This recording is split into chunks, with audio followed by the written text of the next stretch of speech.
Hey there. Today I'm doing a review on this 2013 Fiat 500 Sport. This is my car I got in spring of 2014.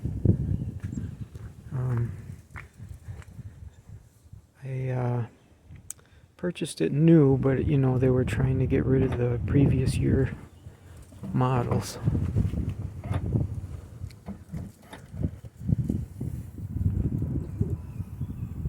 So here's the hatchback. It has the privacy shelf here which pops out, and then the seats, you just press this button and fold down.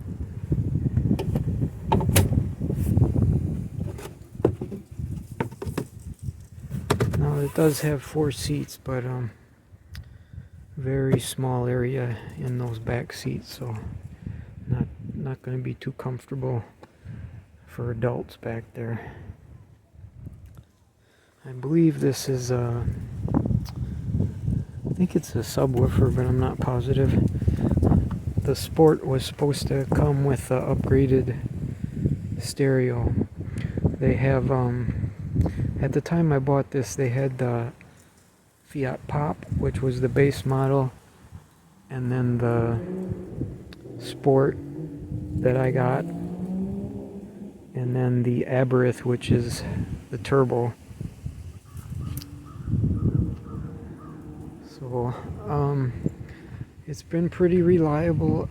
Basically, I've just replaced wear and tear items, brake pads, struts, battery tires.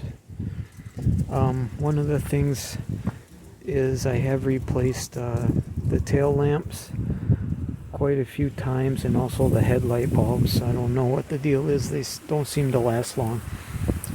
With these tail lamps, they're quite time consuming to replace. You need a Phillips head, take these screws out, then you have to disconnect the wires, of course, and this whole unit pops out.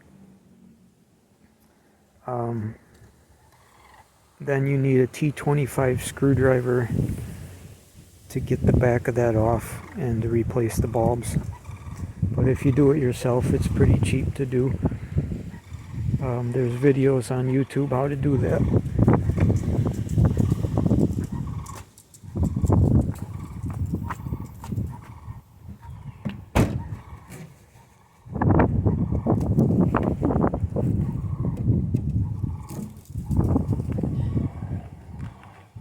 So the Sport came with the spoiler, and it came with upgraded wheels.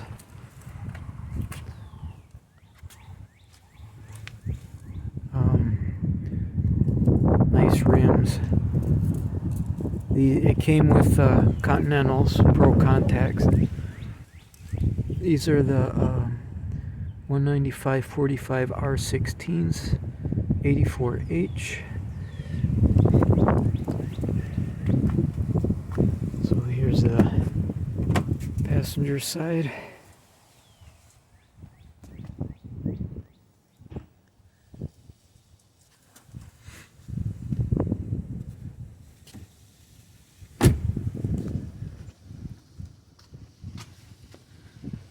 On the front I have Vredestein.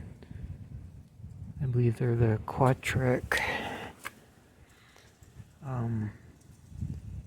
5s, and I bought those for the front for winter time. They had good reviews in the snow.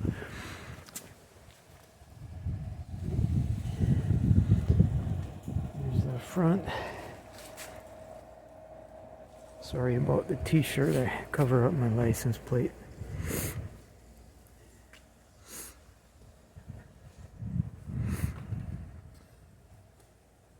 So the headlight bulbs, I have had to replace those quite a few times.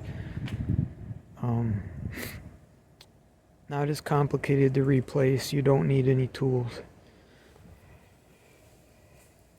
And the Sport also came with the fog lights. It has daytime running lights. Haven't had to replace those yet. One of the things that the 2013 they changed was it had the divided mirror here, which is really good, helps with the blind spot. The 2012s didn't have that. There's the driver's side.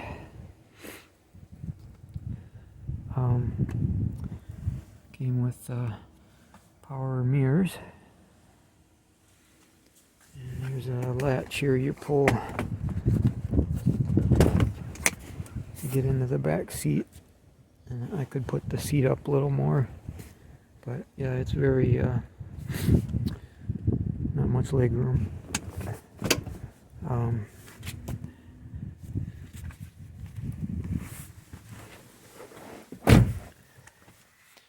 So here's the steering wheel. You have your phone, has Bluetooth. You have a mute button for the stereo. Cruise control, on and off. Set, cancel, decel, excel, resume. On the, I don't know if you can see this, on the back here it has volume controls for the stereo. There's controls on the back of the other side too. I believe would change your track number on your CD or your radio station.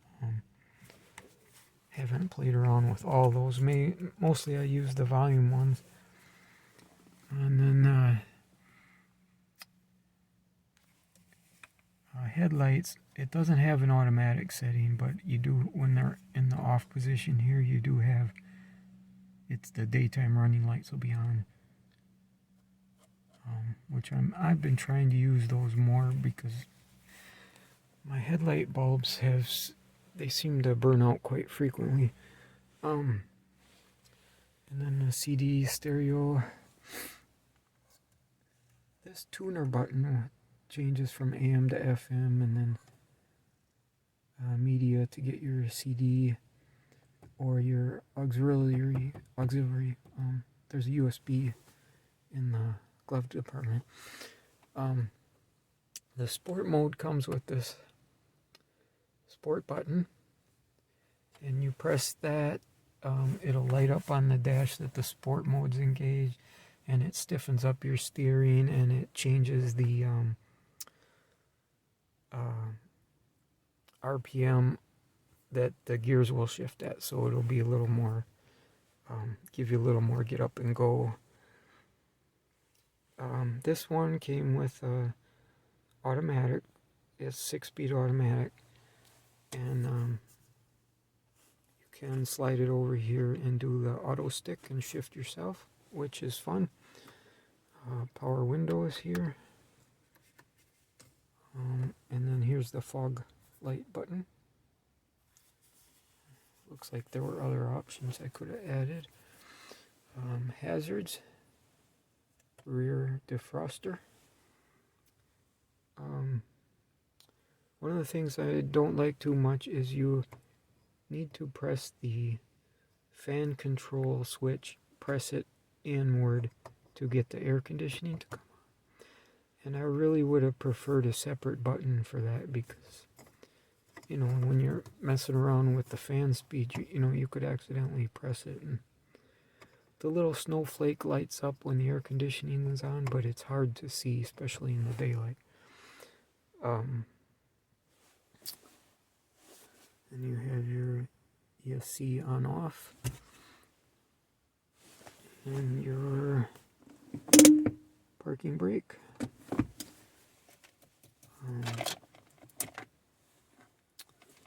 Power port, and some cup holders. You can see I don't use it for that. I have suntan lotion, sunglasses, some snacks, and then glove department.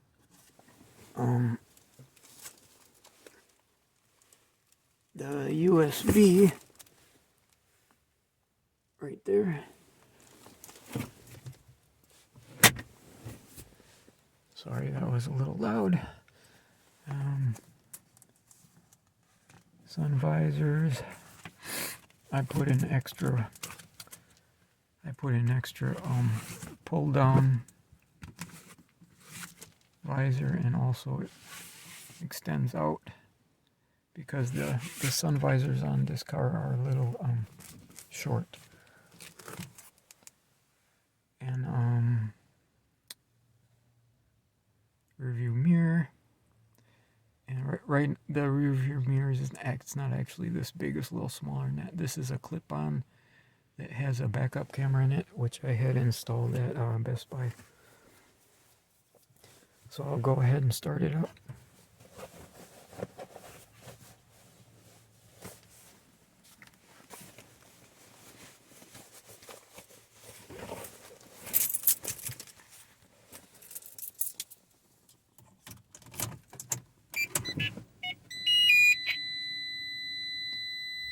Oh, that loud beeping was my radar detector.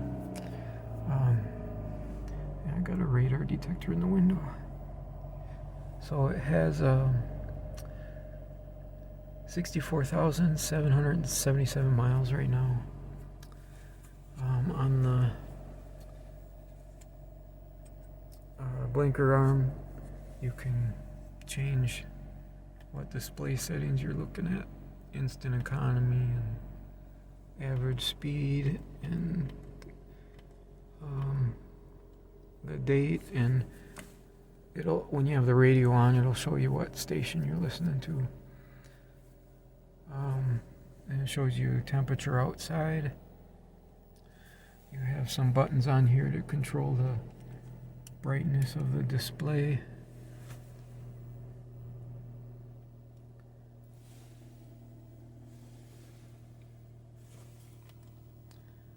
Range. Now the average fuel economy is currently only showing 18 because I filled it up yesterday and all I did was drive home from the gas station, which is just a few blocks.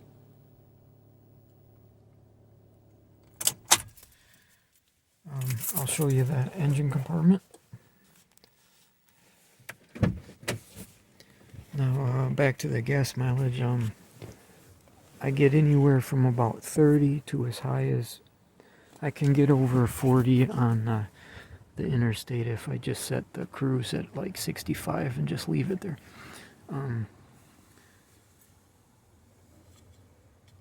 Here's the diagnostic port. Here's for the hood release.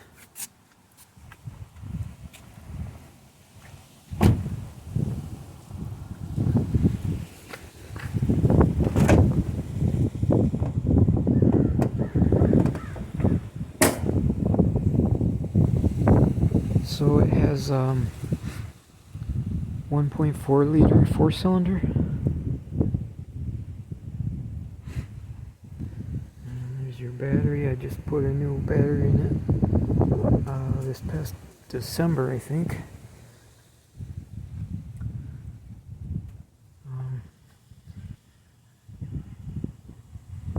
Windshield washer fill up and coolant. You have to reach back here to get the cover off to access the headlight. There's videos on how to do that on YouTube.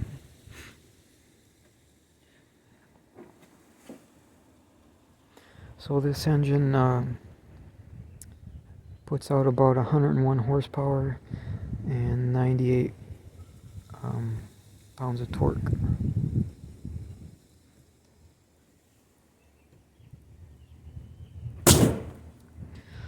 That was a little loud, sorry.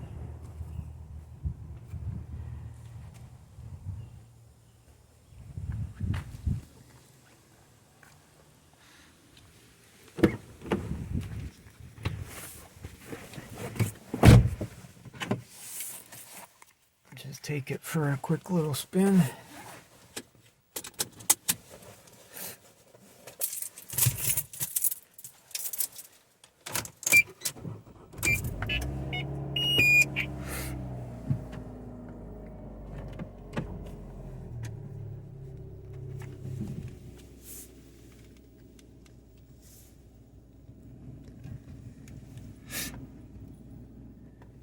One of the things I wanted to mention was one of the big hang-ups for me with this car has been no spare tire. I think some of the newer ones you get a spare tire. I'm not sure. They do make bigger models that have they have more room inside, 4 doors, all-wheel drive. But this is one of the earlier models, and no spare tire on mine. It does have a air pump under the driver's seat, and then I put a can of Fix-A-Flat in here just in case, but that let me down. I have had 2 flat tires. The first one was just, well, actually they were both from rocks in the road, and so the first one was in town, and I got a tow and got the tire replaced.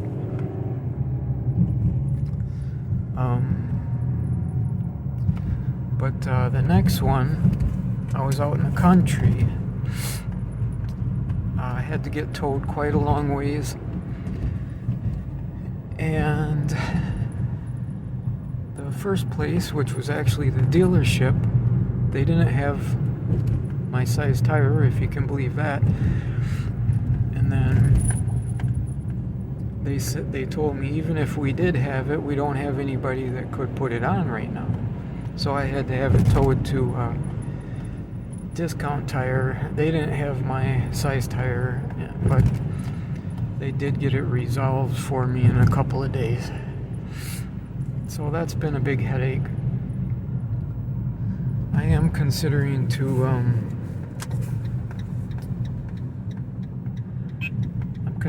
keep a new tire and just throw it in the back seat for a future, just in case.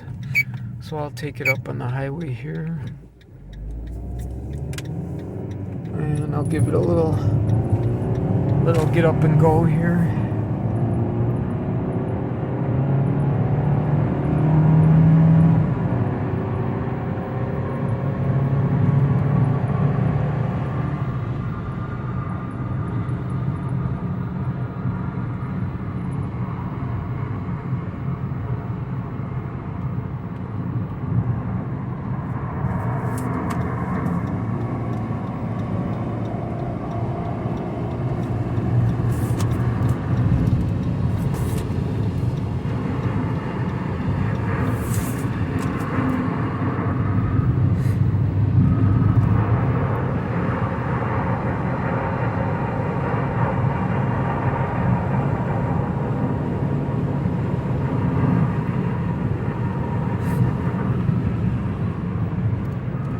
So it gets up and goes pretty good.